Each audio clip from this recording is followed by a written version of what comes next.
All right, boys and girls, welcome to the Sexy Business Status Podcast. I'm your host, Jason Payne, and this is the 100th. I was going to buy like the balloons, you know, the ones you fill up, like a 1, a 0, 0, and like hang them here, cool. and have like the 100th. I'll have Dakota put it on there, but this is the 100th episode of the Sexy Business Status Podcast, and I was thinking of who I should bring, who I should talk to, who I should have on. And apart from my wife, who couldn't come because she has a 2-week-old baby at home, apart from my wife, that'd be my number one vote. But other than that, I was like, I need to tighten in here. So I brought my friend Lou Hobaica from Hobaica Services, and this is gonna be a fun one. So if you're in the blue collar space, small business owner, we're gonna touch on everything from being a man to being a father to being a husband to being a business owner to buying businesses, selling businesses, shooting for 30-point spreads for net profit instead of 3, and everything in between. So is that rounded out? Yeah, that sounds pretty damn good. Yeah, Pretty good. I'm honored to be here. Thanks for having me, Jason. Dude. And being second place, I'm okay being after your wife because that's pretty high placement there. Yeah, so, yeah, you're up there with the Tommy Wow. Mellos and those other guys. So that's a compliment for sure. So Lou, a lot of people know your jingle, and they know your name of the company, Right. but they don't know Lou. They might know Andy, your son, Okay. right? Who is my age. But this Lou guy, Yeah. right? It's like, it reminds me of my buddy Cam Bodden from Green Mango. Nobody knew who the owner of Green Mango was. There's a few partners, but they're like, who's this? And then once he sold, they're like, who's this Cam guy? Right? So almost like with you, like I've heard of Hobaica for, dare I say, a decade, but I was like, I didn't know Andy till a couple of years ago. And then I didn't meet you till 90 days ago or whatever, 6 months ago, whatever it was. And so so you are the founder of Hobaica Services. Oh, I am not. You're not. My father's the founder. Your dad. Yeah. Okay, that's right. Yeah, well, so we can jump into that and I Yeah. can tell you a little bit of history behind yeah, that. do it. but Yeah, roll. So if you ever heard of, look it up. Like you like a Hobaica, you've heard the jingle. So where's the inception of Hobaica Services? Yeah, I started with my father. So born here in Phoenix, Arizona. I'm going to say 1939. So he was born in 1921. 1939, we had a little war broke out, right? And There was something called the draft. So he was drafted into the Army. So he fought in World War II. Okay. Through 1944, 45, he got out of the war in 45 under the GI Bill, came back, going to get free education, goes to Phoenix College, sits with the counselor and says, I want to be an electrician. So he was a radio operator in the Army. Very hands-on, very technical, plumbing, electrical, general contracting, some building. He was just really good with his hands. Yeah, construction. And sits with the counselor, says, I want to be an electrician. And the counselor says, well, Paul, I'm so sorry, the electrical school's full. He wanted to start his own electrical business, right? And he was, kind of dejected, depressed, didn't know what he wanted to do, but he knew he wanted to go. He wanted to make something himself, create a future. And counselor says, well, Paul, I think there's a new opportunity for you. It may interest you because it involves electrical, mechanical, construction. I think it would fit you well. It's called refrigeration. So you got to remember, this is in 1945, before air conditioning was even a thing here. Yeah. Were right? swamp coolers a thing? Yeah. Oh, swamp coolers were alive or not yet? Well, no, not even yet. So this was refrigeration. So food service, refrigerated product, keeping dairy things cold. farms, manufacturing, meat, manufacturing, butchers. And you're talking the commercial at that point. Well, you're talking all commercial. Restaurants, grocery stores, butchers, dairy farms. So he got a degree in refrigeration and business management. Went out, worked for a few small companies, cut his teeth, gained some experience, and in 1952 opened Hobaica's Refrigeration. So it was grocery stores, dairy farms, butchers, things of that sort, and got his experience, grew the business, and started having kids. Good Catholic husband and wife, started to pump out a bunch of kids, and say I was born in 61, so I'm number 4 out of 7, so I'm middle child. Okay. And 4 to 7. So if you're 7 kids, you're either Catholic or Mormon, as they say. Yeah, we're Catholic, right? There you go. It's the easiest way to create a good workforce is just create your own. So that's what my parents did. Right? Love it. It was their apprenticeship program. Just create their own team members and their apprenticeship. So. Anyway, can't find any good people to work for me. Cool, make them. Yeah, it's exactly what they did. Hey, we need another one. That's okay. hilarious. Let's go for it. That's money. So anyway, Phoenix started to grow. We're talking 60s, and when a city starts to grow, it creates an oven effect. So no longer did the nights cool off and cool the whole city down. You have all this concrete, asphalt, building structure that retains heat at night. So the evenings don't cool off anymore. So air conditioning was, a serious need. That started as early as the 60s? Yeah, 60s, wow. Yeah. Okay. So evap coolers were what were on homes, and they worked extremely well until the oven effect kicked in. And you no longer cooled off at night, and we started to retain moisture, and a lot of grass started coming into play and taking away the desert. So all that moisture retention with the oven effect, that creates humidity in a desert climate with high heat. So miserable, we needed air conditioning that removes the humidity. Yeah, sticky. Yeah, and cools you down, right? So we need to get the humidity down to maybe 35, under 40%, and reduce that heat. So air conditioning was born. So my dad's business started to transition out of the refrigeration aspect and more to the air conditioning, and he needed more people, right? And it was hard, even back then, like it is today, it was hard to find good, honest, hardworking people that they wanted to put on his team. And so he said, him and my mom put their heads together, and they just started popping out their own people, right? So own apprenticeship program, 7 of us, and we all worked in the business. If we weren't in school playing sports, then we were working. And that's just the way, that was our life. That's what we knew. So that's how that was all grown. And then all 7 of us, my dad paid for our college. And my oldest brother, Paul, and my brother Paul got an engineering degree from ASU. Okay. And that was, say, 1977, I think, 78, somewhere in there. Okay. And then I come along and I get a business finance accounting degree in 83. And the 2 of us working for my father, we continue working. We buy him out in end of 88. So 89, the 2 of us started.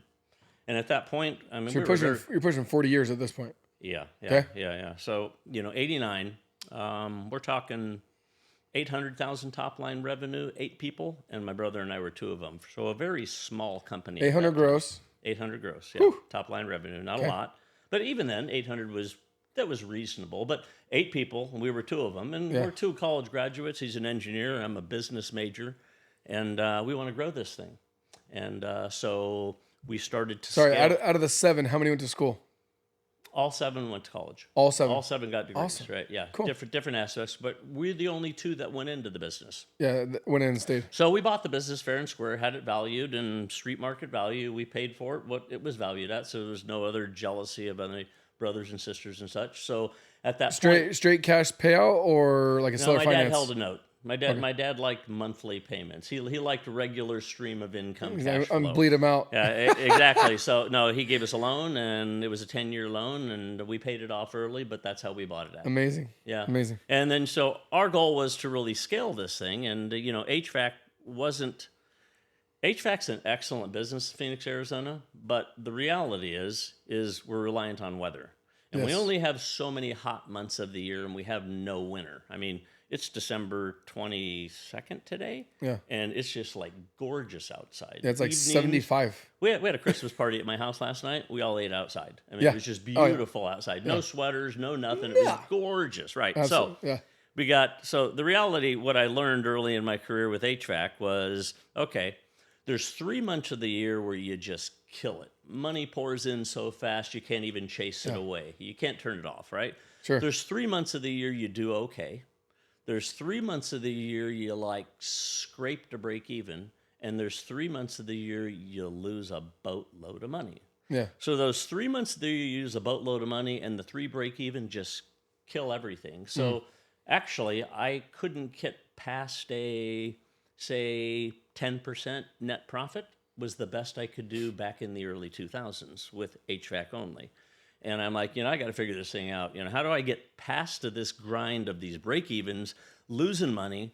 Typically, what would happen is we'd end the year, maybe 10%, and we go January, February, March, which were just like dead months. You have no winter, nothing going on. It's golf weather. You don't need an HVAC guy. It's golf weather. You need nothing, right? So we would typically, my responsibility, I would typically dig a hole of anywhere from $400,000 to $700,000 in those first 3 months, like loss. And then I'd have to dig out of it. So I'm always digging out of a hole come April, but then we'd dig out of the hole, we'd end up with 10%. So it's just a perpetual grind. Every year would be the same thing. Now, some people absolutely freak out and they're like, oh my gosh, I'm $400,000 to $700,000 in the hole. Yeah. But you knew that Well, I knew there was a light ahead, right? You understood and trusted the cycle. It was a cycle, okay. Right? So I knew it was coming along. We just had to grind. Because roofing is it's different, but similar in regards to monsoon season or that type of stuff. So it's So I'm going to say 2006. I said, I got to do something different. I add some additional services that aren't weather related. So I went and got my plumbing license, got qualified party in plumbing, drain, sewer.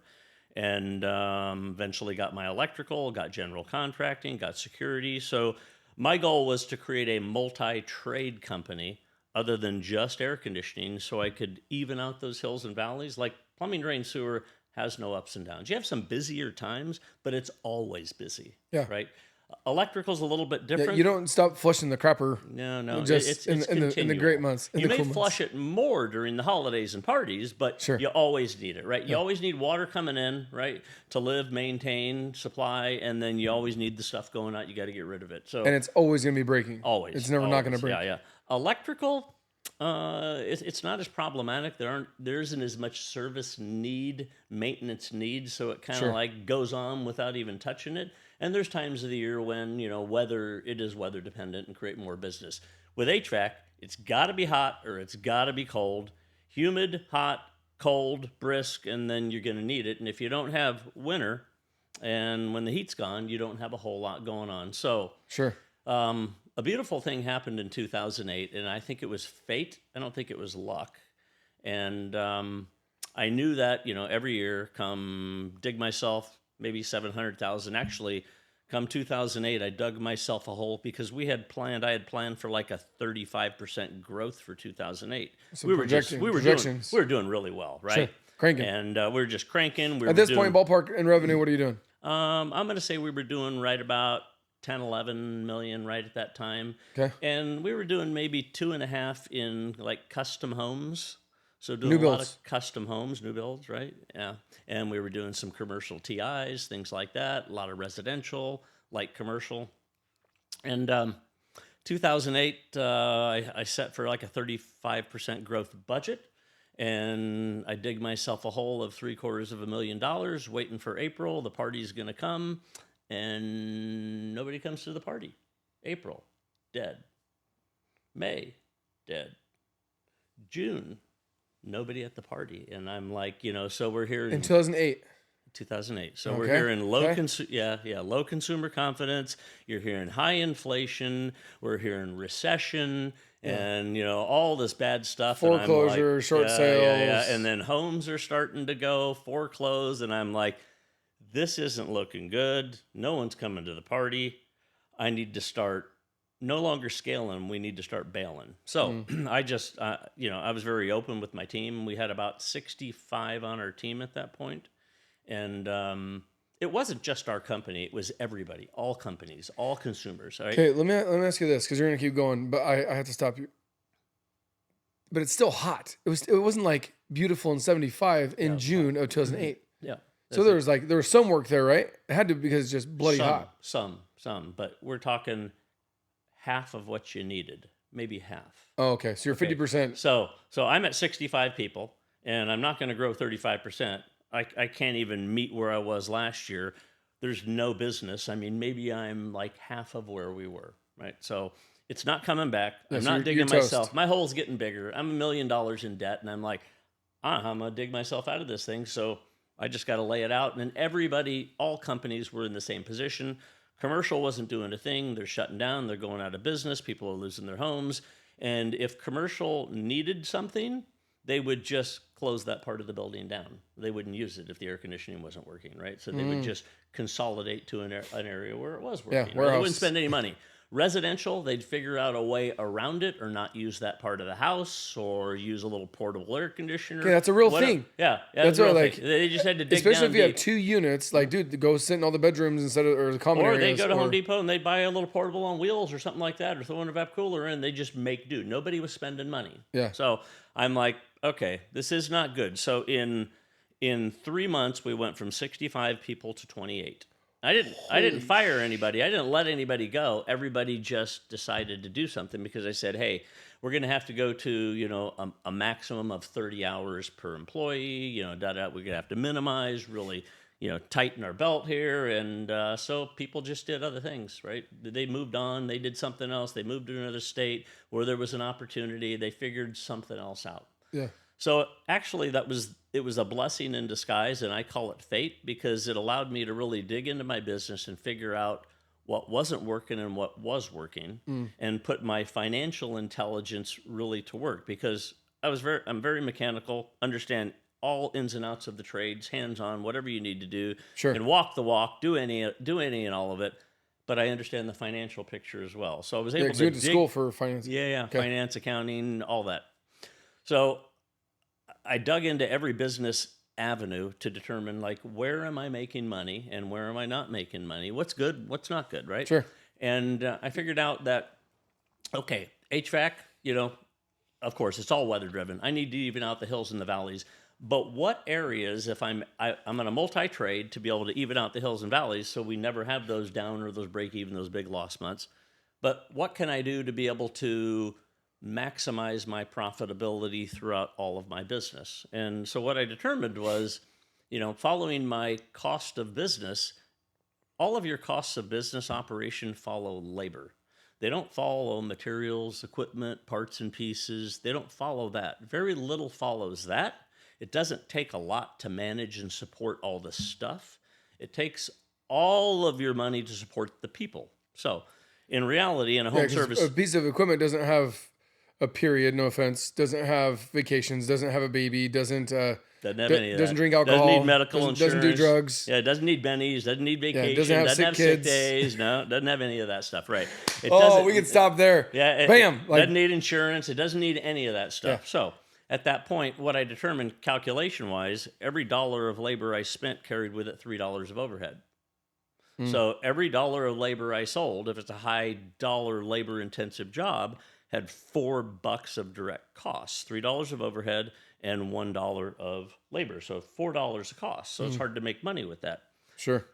Every dollar of parts, piece, materials, equipment carried with it at maximum, if you're pushing the envelope, maybe 50 cents of overhead, maybe. And I'll just give it the 50 cents, but it's not even that much. So very, very little. So I figured, okay, how can I maximize my business to be able to minimize my labor, which is our most valuable commodity, but our most expensive commodity. Yep. We want to use it as effectively and efficiently as possible, and have other people that are willing to, work for a day's paycheck, have them utilize their labor just like I would be if it was a direct part, piece, material, equipment. So, it's kind of like if I buy a piece of equipment or buy a bunch of roofing materials, it's $5,000, right? It's a flat cost. There's no overhead attached to it. Yep. Right?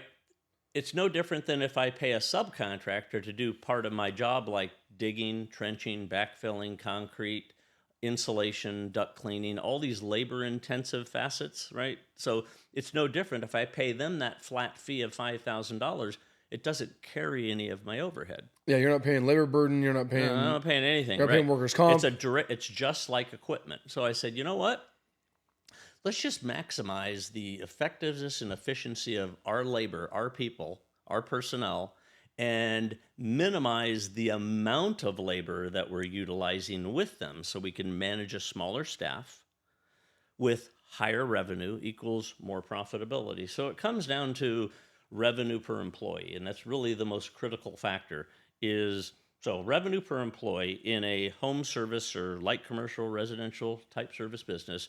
If you're at 200,000 revenue per employee, so that would be total revenue for a year divided by total employees, right? Total employees divided into your total revenue for a year. So if you're $1 million company, right, and you have 5 people, full-time people, we're talking owner, warehouse, parts runner, tech, CSR, whatever it is, all of your people, controller, AP, AR, whatever it may be, you divide employees and total revenue. So if we had 5 people in $1 million business, 200,000 revenue per employee, that equates to about a 10% net profit. And it works across all type of service businesses. And what we do, could be roofing, could be HVAC, could be electrical, drain sewer, pest control, any and all of those. Pools, landscaping. Right? So you're 10 million, right? Same kind of a thing, right? So at that point, I figured, okay, so let's minimize the amount of labor that we're utilizing to maximize that revenue per employee. So my goal was to increase it to 300,000. So 200,000 revenue per employee is at 10%, 250s at 15, 300s at 20, 350s at 25, and 400 revenue per employee is at 30. Now, I never figured 30% net profit was like doable. So I just focused on, okay, I want to get to 300. I want to get to 300 and see if I can get my profitability to 20%. So we did that. Very strategic about, okay, we're doing a... And what year is this, by the way, more or less? So this is after 2008, the market crash started to come back about, we had a hailstorm in 2000. October 5th, 2010. Yeah, 2010, and that was a good day. Our saving grace from God, because that gave us our best year ever. Yeah, right. Just profitable work that the homeowners weren't paying for, and commercial business owners weren't paying for. $1,000. Insurance sure, companies. Here's a new unit. Exactly right. So that was just beauty. So I'm going to say 2012 and moving on was really my goal to minimize the labor utilization and maximize our profitability. So, I got us to 15%, then I got us to 20%, and I said, hey, why stop here? Let me get to 25. Let me get to 30%. At that point, it's a formula. Yeah. So we were able to get to a 400,000 managed Hobaica Services at a 400,000 revenue per employee, which equated to 30% net profit. So that's really how we did it, by just utilizing those numbers and getting other individuals to be able to, utilize the labor-intensive aspects. So as simple as, if we look at air conditioning, nice and simple, duct cleaning. So what do you do in duct cleaning? You clean duct. It's all labor. There's no materials. There's no parts pieces. There's no equipment. Yeah. So we had our own duct cleaning trailer and crew, and I'm selling it for say I'm selling it for $700 for duct cleaning a system in a home, duct system in a home, right? I'd be lucky if I made 40-45% gross margin. But my company's running a 40-45% overhead at that time. Bad math. Right? So I'm either breaking even or making 5%. And I said, okay, so following the same principle, let's cut that out. I'm going to sub that out and have a duct cleaning company do it, buy it for a discount, found a duct cleaning company, and negotiate volume, all the pay things. them $350. They're happy to do it. That's what they do. They're really good at it. They're better at it than I was. Better labor and materials. That's everything. $350. Pay the tech a $50 spiff. So I'm at $400. I still sell it for the same $7. So the tech goes in, your tech becomes a sales rep at that point. Tech sells it, cool. right? Collects. He gets $50 spiff. I pay $350 for it to the sub. That's a $400 direct cost. I got a $300 gross dollars, which is about a 60%. No, it's like a 45% gross margin, right? In the same gross margin area, that 300 out of the 7. So let's say 45%, 44% gross margin, but I have no overhead costs. So maybe I apply 5% overhead costs to it, because I have a dispatcher who calls the sub, coordinates the job. And that's pretty much all we have to do. Yeah, you still have trucks and trailers and insurance and gas. I don't do anything like that. I don't do any of that. Nothing going on. So maybe I end up with a 40% gross profit, which is what I had before. But that goes straight to the bottom line. That's net profit dollars. So I just made 40 cents on the dollar with a duct cleaning job, where I was lucky if I made 5 cents on the dollar doing the same thing in-house. So we utilize that whole principle throughout our entire company. Drain sewer, same kind of a thing. We're not going to dig a trench. We're not going to backfill. We're not going to, dig a 6x6 hole to put a new clean out in. We're going to have somebody come in, dig the hole, dig the trench. We do our work, lay the pipe, test it. Someone comes, backfills, does the landscaping, and we really minimize our labor intention there, and then we can drop all that money down to our net profit. And your risk for lawsuits, for ROC complaints, because it's not your labor. No. Right? It's somebody else's that's licensed. And these are all licensed, bonded, insured companies. They're legit. But they're just happy to do that kind of work. And it's typically a smaller, 5-employee less company in that range. And, they're happy to make a day's wages. And that's how they operate. And that's okay. Yeah. I wasn't happy doing that. And they don't know how to do marketing and sales. So you're just pumping them leads. That's exactly That's what I do with my foam crew. I 1099 my foam guys. He works, I'm 90% of his revenue. Right. And so he loves Jason Payne. He loves State 48 Roofing. Why? He's like, dude, you give me 3 to 4 weeks of work, 3 weeks of work out of 4 weeks out of the year or out of the month. Yeah, that's right. Like from you. And I never, like, we negotiate our pricing and all that stuff. And if we need to have an increase every once in a while, that's fine. But like, he knows like he's going to get guaranteed work from me. Right. And he, like, what's his ad spend? 0. Yeah, 100%. So, even my duct cleaning company, they would sell duct cleaning for about $5.50. I sold it for $7, right? Mm-hmm. So I'll tell you how we did that. But still, at say I sold it for $5.50 to out in the market retail, but he sells it to me for $3.50. We would give him 20, 30, 40 jobs a week. Yeah. So it was just consistent work. So they could just bust through those and they'd still make decent money, but better money if they sold it themselves. But again, they have to pay all of their marketing and overhead and follow-ups, all their business costs to be able to achieve those leads. They didn't with us. Basically, they just came to them. So they were happy to get that kind of work, and it worked extremely well. So there's one key factor is we did not market services like that, like duct cleaning or insulation. We didn't market, but we would create an opportunity when we're in the home. Second sale. They'd like us and trust us, right?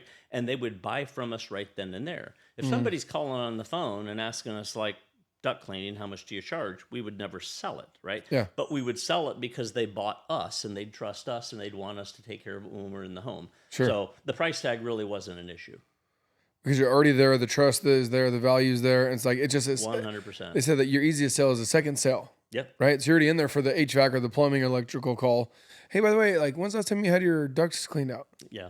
Boom. So we'd have a little process. So basically, it'd be kind of like a show and tell. I come to your home, and before we got started on whether it was plumbing, drain sewer, HVAC, electrical, anything, say, hey, Jason, before we get started, I go in homes every day, and Hobaica, we do air conditioning as well. Maybe I'm there for plumbing to look at your toilet, right? And I said, I see that most customers that, I come to their home, they don't check their filters often enough. How about if we just go check your air filter before I get started and take a look at your toilet or whatever in there for electrical? It could be anything. And I walk over, I got a flashlight and I got a white rag with me. Walk over, open up your return grill, pull the filter out, maybe dirty, maybe whatever the case, probably is nasty. I set it down carefully. I take my flashlight, I look up, you're there, you're looking, and I'm not saying anything, and you're just taking a peek. We can see what's going on. I take my nice brand new white rag and I just nice little swoosh, and I look, and there's probably all kinds of shit on the white rag, and I just look at it, and I look at you, and I look at it, and it's kind of like a standoff, and I wait for you to say the first word, and you're like, "Oh, Lou, that does not look good. Gross, man. That's nasty. My wife she'd hang me if she saw that." She says, my kids are breathing that air. Yeah, exactly. Oh, yeah. Like, my kids are breathing. My dog? Yes, they are. I said, well, isn't the filter supposed to stop it? I said, well, yeah, but a lot of stuff gets through this filter, even though no matter how often you change it, things get through it and only stops major stuff.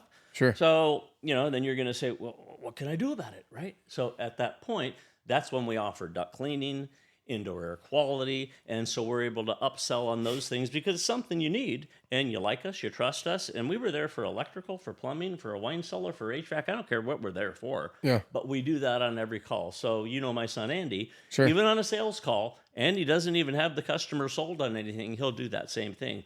They'll buy him just because of that. So just those little differences on differentiating yourself make a big difference. Well, and that has to be even more profitable because your customer acquisition cost for the duct cleaning is 0 because you incurred it from the plumbing, the HVAC, the electrical up front. Yep. So that second sale naturally has to be way more profitable because you're not that's not someone from Google. You're already there. Exactly. So you already spent the money, the dollars to get in the house. You're already in the house. Anything after that is chilly. Yeah.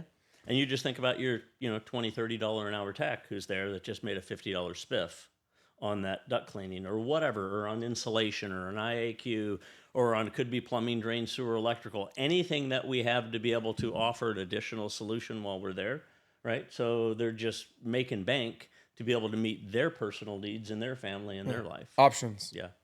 And they're not an hourly employee at that point. You're hourly plus spiffs. Exactly. Plus incentives. Yeah. Incentives. Hourly plus incentives is the way to go. I mean, that's basically if we're talking technical. Okay. So there's all kinds of different comp plans for different positions within a service company, but if we're service technical, hourly incentives, so there's a specific way to be able to handle that. Yeah. So some of you guys don't know, by the time this rolls out, it will be official. This week I'm supposed to get my ROC number back to start Avocado Air Conditioning and Heating. Avocado Air Conditioning Avocado and Air. Wow. It's called Avocado fantastic. Air. A roofer going into air conditioning. A roofer going into air conditioning. That's unheard of. It's, well, I see the commas and zeros that I refer out to friends. Yeah. And some will give me spill, some don't. Some will throw me roof deals, but I'm like, the tangent here real quick, because I want to go into why certain guys, the Gettles, the George Brazils, the Hobaicas, whatever, charge $99 for a service call and $149 and $249 or $0 or whatever. So we're gonna go into that next. But the reason why on the HVAC side that I was like it's a no brainer to do it is, like I said, I'm already in the home. Yeah, sure. And I was like, hey, I'm already on your roof. Your house is 20 years old. That means your units are either already replaced and you don't need me, or they're original. And that's for a full replacement. I'm not even talking about repairs. So you've already built the trust to get the roof work. And the house is the same age. Like it's an old roof, which means that's an old AC unit or units plural. Right. But very similar to what you're talking about is I've been doing this for January will be 16 years, which is kind of wild. I still feel like I'm a rookie in the roofing space, but 16 years. And the last 3 years have scared the crap out of me. And I've had 4 buddies go out of business because of this extremism. There's been monsoon seasons for decades in Phoenix, decades and decades. And the 16 years I've been in roofing, it's been 13 out of 16 have been a good solid monsoon season. We'll have 2 or 3 storms. We get wind, we get hail, we get 3 inches of rain in 30 minutes to flood all of Phoenix and the 60 and the I-17 and all that stuff. But there wasn't one last year, and there wasn't one the year before, and there wasn't traditional rainfall either. So there's 18 months. I call it roofing rain, right? Not enough to get your truck dirty. I mean, like, make your phone. You're weather and storm dependent is what you are. Roofing yes. Is, yeah. Yes. 100%. So my uncle, I worked for my uncle for a decade, learning the trade, not these pretty boots, my nasty ones, right? Getting those things dirty, for about a decade before I started my own. And I realized that he's like, when it rains, they'll call us. And I'm not going like conspiracy theory and like global warming, bullshit, right? What if it doesn't rain?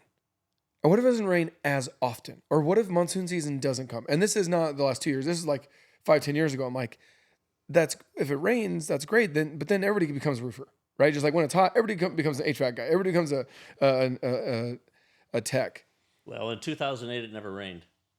So in order to dig out of that hole, my brothers and I didn't pay myself for 2.5 years, or my brothers for 2.5 years. No payroll, right? So we just had to get the company back on its feet. So we kept expecting it to rain. We kept expecting that weather to come back. We were dependent on it. Yeah. It never came back. For 2+ years, it's like, okay, when is it going to rain again, right? When is this going to happen? Ours is 18 months, and same thing. I'm projectionally growing because we're going from no revenue to 3 million to 7 million to 10 million to 12 million to 12 million. And then on track to, this is literally 12 months ago. So what you're talking about 2008, I was dealing with this the last 12 months. Right.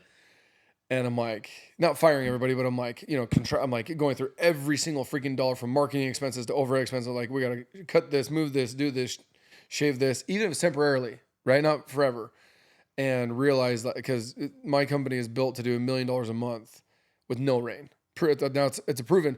I didn't want it to be a proven system, but it is. So from GCs to real estate to property management to restoration, insurance, but like the chili are the homeowners. Like that's where true wealth but only if it rains. Right. Exactly. So then you have to change your marketing to where like, well, how do you make it rain without having it actually rain? Because you can't.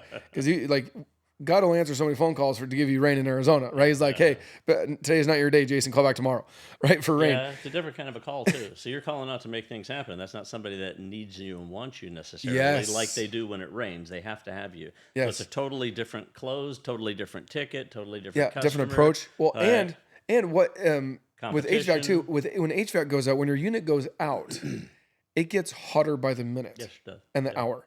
Yeah. When it rains, it doesn't rain for the next 3 months. It rains at best for a few hours or if you're lucky, a few days, Yeah, like the one we had in October. You can patch a roof. You can patch a roof. It's going to stop leaking, even if there's mold or there's a bubble or whatever. It goes away because the rain stops. Exactly. Your HVAC doesn't magically turn on. That's what I was like. Oh, so once this thing stops working, it's going to stop working. And you have extremism where like you have a leak in a closet, you have a leak in a bedroom, you have a leak over a patio, front porch, back porch. Okay, cool. When you don't have a unit that doesn't work, I understand if you have 2 units, you have common areas versus bedrooms and whatnot. But like, even if you had that, it's still like the spouse and the kids are so inconvenienced that it becomes the number one priority. In roofing, it only becomes a priority for a fraction of a time. You're talking days, sometimes weeks, at most. We live in Phoenix, Arizona. I mean, we get maximum 10 inches of rain a year, so yes. It's going to end, and you're going to have a lot of time to breathe. And we didn't have 10 inches for a year and a half, and then in October we had 10 inches in 45 days. Exactly. So the extremism. So I'm out till February doing roofs right now. But I'm like, before I was like, hey, I'll look at your roof and sell you on it. Like, how's you going to do it? And I'm like, my guys are actually outside. They've been waiting for the last 18 months to do a roof. Like, what do you got? It's wild. So, because I'm trying to double my business to get over 20 mil by next year. Yeah. We're on track to do about 14. Yeah. So what's key with your roofing is every roof you put on, the air conditioning equipment has to come off. Then you have to put the old equipment back on. So why are we putting that old equipment back on when you're replacing a roof? Yes. Yeah. Like we're already here. I already got the crane lined up. It just goes together. If I was in the roofing business, that would be game changer for me. I mean, I do HVAC as well. Or service agreements. It's a piece of crap. Oh, cool. I'm not ready to put a 10, 12, $15,000 unit on. It's only 6, 7, 8 years old, but the guy went out of business or there's no service agreement. Hey, let's do a tune-up. Boom. Like I said, second sale. Bam. Yeah. You're already there. They're already in your CRM. It's all, I mean, I'm like, oh my gosh. Okay. So I want to bring that up. Number 2 is give me your philosophy on the $99 tune-ups and the $149s and the $159s and the 199s or I have some people that are pushing $0 for an inspection for HVAC. So in roofing, we don't charge for inspections. If you charge for an inspection, you're almost a fraud. In Phoenix, retail, residential, I don't know anybody that charges for an inspection for roofs. I know a buddy that did it once for a season and stopped doing it. So all of our inspections are quote unquote free. Like you see the vinyl lettering on the side of the trucks, free estimates. I'm like, that's not a value add. Nobody charges for those, right? It's like Costco. It's like, dude, it's Costco. Like you pay your once a month bill and like, it's not like, oh, we have a one time like Amazon Prime. It's like, okay. Like it's just not, there's no value add to it. Why do you guys charge a service fee and at what amount? And why? Like, what's the psychology? I'm getting more educated on it, but I can't wrap my head around why HVAC charges for it, but roofing doesn't. I understand. So does that make sense? Yep. Okay. Yeah. So when we get to roofing, if I'm having you out to look at my roof, I'm really calling you out for an estimate to repair my roof or replace my roof, and it's probably going to be a big ticket. Sure. So it's basically an estimate, and estimates are typically deemed as free. Right? So a free estimate. People give free estimates. So when it comes from a roofer, it's usually an estimate. That's what a consumer thinks about. I should get a free estimate. They're not doing any work, right? On a technical aspect, if we're doing plumbing, drain sewer, electrical, HVAC, anything technical, a technician's dispatched, right? He's not given a free estimate. He's going out there to inspect, diagnose, dig into the equipment, the situation, figure out what's going on. If it's something simple, he may be able to take care of it and get it operable again. But if a repair is needed, he is a repair individual. He's going out for a repair. He's not going out for a replacement. Right. People don't call because my air conditioning broke, my toilet's busted, my breaker's tripping for a whole new panel, a whole new plumbing system, sewer system, HVAC system. They're calling a repair guy to come out and repair. Kind of like you bring your car in to have it repaired, right? Yeah. You're going to have it repaired, fixed. You're not going to go and have buy a new car from the repair. So we're talking repair people versus roofers aren't repair people. Right. They're estimates to give me a new roof or do something big on my roof. I still don't know anybody that has the technician side of HVAC that does roofing where you have the like you said, he was complimenting my beautiful new clean boots. He's like, bro, he's like, why are you so shiny? I said, what? Those aren't working boots, man. These are not working boots. I have those today. I was doing podcast meetings. Those are not put on today. But the point being is you have a technician, which is this glorified team member that is an inspector, a repairman, a salesman, and the fixer of the thing. Yeah, but unless you're going to consumer's mindset, he's none of those things except one. He's only one of those things. Right. Well, in roofing, you're only a sales rep. Like I don't know anybody. That's all you are. But in the trades, that individual coming out to fix my system, he's a repairman, and that's what they want. They want someone to repair their situation, provide them a solution to repair. So they're willing to, they're expected and know they're going to pay a fee to get them out here to be able to get them to my home, inspect the situation, take care of a simple issue, and or give me an estimate to replace something that needs to be repaired, a part replaced, whatever the case is. That's okay. Now, so why do we charge $199, $149, $99, $79, $69? There is an expected acceptable rate out there, right? If you charge too little, right, you're going to get the customers that will pay little.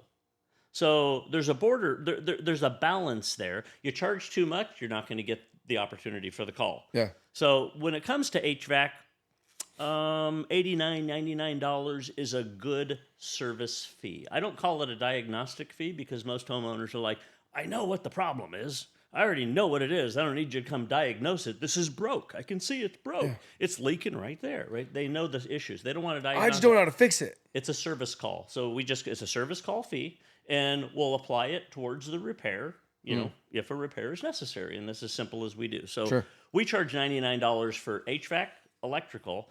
When it comes to plumbing is actually lower. You have to be more in the $69 range. $69, $79, we charge $69. And the reason for that? You know, it's what's accepted. Consumers just... That's a real thing. It's just what they I'm not willing to accept, pay it. right? Yeah. And so the $69 to get in the home, that works. And now if I drop that to $29 or $19 or $0, you're going to get a lower end clientele. Sure. So you have to have, you know, just a good base to be able to get the right clientele to be able to get in the home and allow that opportunity is what the key is. Interesting. Yeah, he's like, free estimates. And I'm like, okay, or free inspections or whatever. And I'm like, so, because I was like, well, why don't we just do that? But I also understand that when you give free estimates on the roofing side, they're getting 3, 5, 7 bids. So that's just so exactly. You just hit the nail on the head. You're talking a free estimate. You're getting 2, 3, 4, 5, 6, 7 estimates. With HVAC, plumbing, electrical, you're not getting 2, 3, 4, 5, 6 technicians coming out. You're getting one technician to come out from one company to fix the problem. That's it. Yeah. They're not shopping. There's no shopping when it comes to a repair. Well, unless they feel like, I don't trust this guy. This guy's ripping me off, which isn't the case if you hold yourself well. Because if you go to replace it at that time, they're like, oh, we'll turn off the valve, we'll turn off water to the house, whatever. Then they'll get 1 or 2 or 3 estimates to do a big replacement of a repipe or a replacement of a unit or whatever. Now we're talking a little bit different. Now we're talking, if we get into big dollars and we're just a big replacement, whether it's HVAC or a new sewer system, you know, it's $10,000, $20,000, $30,000, $50,000. They think, oh, maybe I should get another estimate. If you can sell yourself well enough, if you're Andy Hobaica and you can sell yourself well, they buy you, they're going to buy from you. Sure. So that's why I know people that don't even do HVAC installs. One, because your service technician isn't an install crew. That's a separate crew. And your install crew, most of them, they don't have them in-house. Those are 1099. Is that correct? Say that again. So so ours, on the roofing side, we sell, the same sales rep can go sell a $495, 4 broken tiles, maintenance, and can sell a half of a house or a patio or sell a full roof. Right. And it's all the same. I understand. And HVAC, if it's like, hey, I need a new unit, most of the time, that person going out is not necessarily a service technician that does repairs. Technician. No, they're two different people. Two different people. One is a salesman, and one is a repairman. And one a repairman, and then you have install team. I don't 1099 my install teams. I don't recommend that. I recommend to do it in house. Yeah. and keep that That's in-house. my goal. It'd be a separate install crew, which is more of a construction site tear out install mindset rather than personality, likability, selling themselves, marketing themselves, creating that human connection, which is more of a people-to-people relationship, which you need for repair technician as well as a salesperson. Yeah, you have to have social skills more than even have to. Yeah, it's non-negotiable. I was talking with a guy and I saw him kind of just do a sale behind the scenes, and I'm like, oh, this dude could sell ice to Eskimos. Like he's just got it. And then learn how to fix it on the back end, right? Because you can train them how to fix X, Y, and Z. But that social skill is, I don't say a gift, but some comes way easier than others. The Andys of the world, right? Yeah. And others, it's like they have to like practice it over and over and over. Let's talk about that. So we talk about hiring and who do we hire. And if you look at the trade service business, I don't care if it's roofing, HVAC, electrical, plumbing, drain, sewer, any of the services, companies are always out looking for experienced personnel. They're always looking for that experience. Sure. They're not looking for the people side skills, the likability, the trust, the personality, the marketing skills of that individual. They're not looking for that. They look for the skill set of that trade. So how long you been on a truck? Yeah. So let's think about this. If you could hire, you're a business owner, and you can pick. You have a choice of individuals, 3 individuals. So you got 3 individuals to choose from. One is really, really freaking smart, like Einstein smart. Okay. One has 10 years roofing experience, just unbelievable, or HVAC or whatever it is. They're just so skilled. They know all the ins and outs, can do anything. And one is just super nice, super likable. You talk to them, you just melt, and you like them, and you trust them, and just like, kind of like Andy Hobaica, you just like them. Just a nice, likable human connector. Sure. Who would be the best company? Who would be the best individual for your company? The skilled guy? The smart guy? Or the likable, trustworthy human relationship guy? And most the number 3, in my opinion, and the third one, most of the time doesn't have any or very little of the other 2. You're right. Stereotypically. Okay, so I learned this early in my career in the 90s. So I grew up, 70s, 80s in the trades, and basically it was all technically driven. You just had to know HVAC, refrigeration, the mechanical side, and you were good. That's all you had to know. There was no sales skills. There was no likability. It wasn't expected. Consumerism started to change, and consumers started to expect more of a customer experience, more attention, more of a relationship, more trust buy-in. You had to sell yourself. So sure. I said, okay, so I'm in the 90s, and I'm looking for experienced HVAC refrigeration guys. And every guy I hired, I'm changing the company because I saw what consumers want. So I'm creating just a great customer relationship and that customer experience, so we're memorable and we're different. And I hired these experienced guys that know the trade, and they're like, that's bullshit stuff. I'm not doing that. I know how to do my job. I must do it my way. I'm not going to do it Lou's way. He's doing all this silly stuff, touchy-feely stuff.